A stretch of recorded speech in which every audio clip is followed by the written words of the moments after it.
किसानों की बात कर रहे हैं, जिनको ये नहीं पता फसल किस प्रकार से उगती है, जिनको ये नहीं पता किस समय पे कौन सी फसल बोई जाती है, वो बहुत सारे लोग ऐसे धरने के नाम पर सड़कों पे बैठे रहते हैं। और तो जेड मीडिया में आपका स्वागत है। आज की बात जग्गा के साथ। आज हम सोनीपत पहुंचे हैं और हमारे बीच में मोहनलाल बड़ोली है, बीजेपी के जो टिकटार्थी हैं, उनको टिकट मिल चुकी है और फील्ड में उतर चुके हैं। किस तरह की तैयारियां सर?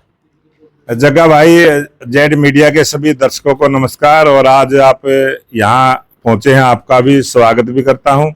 और जो आज राजनीति की बात है, 2024 के लोकसभा की बात है, आज हरियाणा प्रदेश की जनता और इस देश की जनता मन बना चुकी है कि प्रधानमंत्री नरेंद्र मोदी जी ने जो देश का गौरव बढ़ाने का काम किया, जो देश के 140 करोड़ लोगों का मान सम्मान बढ़ाने का काम किया, उसी को देखते हुए 2024 के चुनाव में अब की बार 400 पार और भारतीय जनता पार्टी की सरकार, मोदी जी की सरकार तीसरी बार देश में बने, इस मूड के साथ आज ये 2 दिन का समय टिकट घोषणा के बाद हुआ है। और जिस प्रकार से लोगों से मिलना जुलना रहा है, लोगों का जोश, लोगों की भावनाएं, मुझे पक्का विश्वास हुआ है कि अब की बार हरियाणा प्रदेश में बहुत बड़े मार्जिन के साथ भारतीय जनता पार्टी जीतेगी और सोनीपत लोकसभा की सीट भी कम से कम 5 लाख के मार्जिन से भारतीय जनता पार्टी की सीट कमल के फूल की जीत होगी।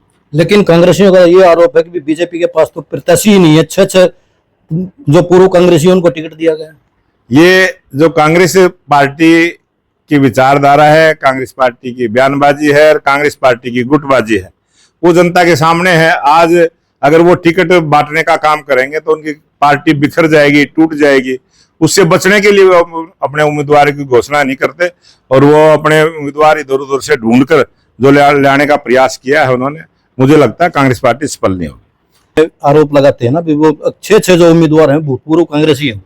ये भारतीय जनता पार्टी को जो ज्वाइन करता है, जो भारतीय जनता पार्टी का कार्यकर्ता बनता है, भारतीय जनता पार्टी उसी को टिकट देती है। और जितने भी उम्मीदवार हमारे आए हैं वो सभी भारतीय जनता पार्टी के कार्यकर्ता है। अब की बार कौन से मुद्दे लेकर फील्ड में निकलेंगे? भारतीय जनता पार्टी की जो 10 साल की उपलब्धि है, चाहे देश में विकास के काम हो, चाहे जन कल्याण की नीतियां हो, चाहे गरीब का हक गरीब तक पहुंचाने की बात हमने करी हो, हर घर में नल से जल देने की बात की हो, 82 करोड़ लोगों को 5 साल तक फ्री राशन देने की बात करी हो, गरीब लोगों का इलाज कराने की बात करी हो। हमने बहुत सारे ऐसे मुद्दे हैं, हर घर में हमने रसोई का सिलेंडर देना, बहुत सारे ऐसे काम हैं। गरीब के बच्चों की शादी में कन्यादान के रूप में सहायता करना, गरीब लोगों को 3 करोड़ मकान बना के देना, बहुत सारी उपलब्धियां भारत सरकार की हैं।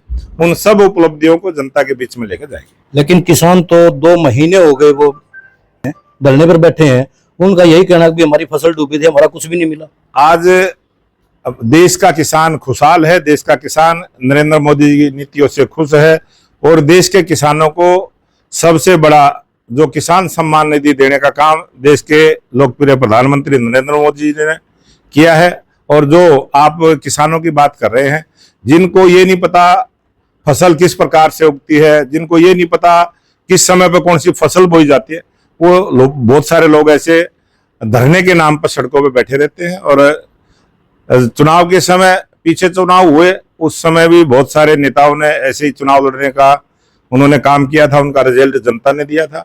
और इस समय भी 2024 के चुनाव में जनता सब जानती है, जिस प्रकार से जिस किसान की आड़ में आज भी देश में किसानों के नाम से बहुत सारे दल राजनीति करने का प्रयास करते हैं, लेकिन देश का किसान भारतीय जनता पार्टी के साथ है। एक और बात, कांग्रेसियों द्वारा ये बोला जा रहा है कि हरियाणा भ्रष्टाचार में नंबर 1 पे पहुंच चुका है, बेरोजगारी में नंबर 1 पे पहुंच चुका है। मैं किसान की बात करूं या बेरोजगारी की युवाओं की बात करूं, आज देश का युवा, देश की महिलाएं, देश का जितना भी गरीब तबके का आदमी है, वो भारतीय जनता पार्टी की नीतियों से जुड़ा है। और मोदी जी ने जो मंत्र दिया है युवा, इस देश का युवा, महिला, किसान और गरीब, ये जो युवा शब्द है ये 5 अक्षरों से बना है।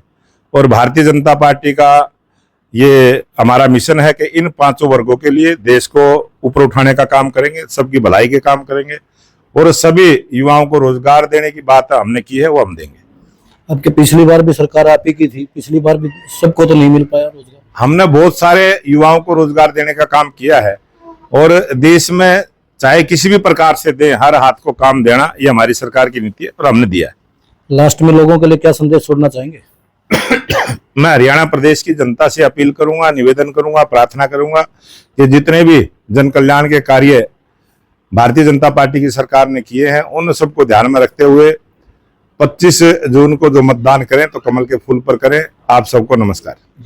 ये थे हमारे बीच में मोहनलाल बड़ोली जी, जिन्होंने बताया भी अब की बार नौजवानों के लिए भी, बेरोजगारों के लिए भी रोजगार की बहुत बरसात की जाएगी, पर देखना यह होगा कि अब की बार 2024 में जनता किसके सिर पे ताज रखती है। इसी तरह की खबरों के लिए बने रहिए जेड मीडिया के साथ। लाइक करें, सब्सक्राइब करें और शेयर करना बिल्कुल ना भूलें।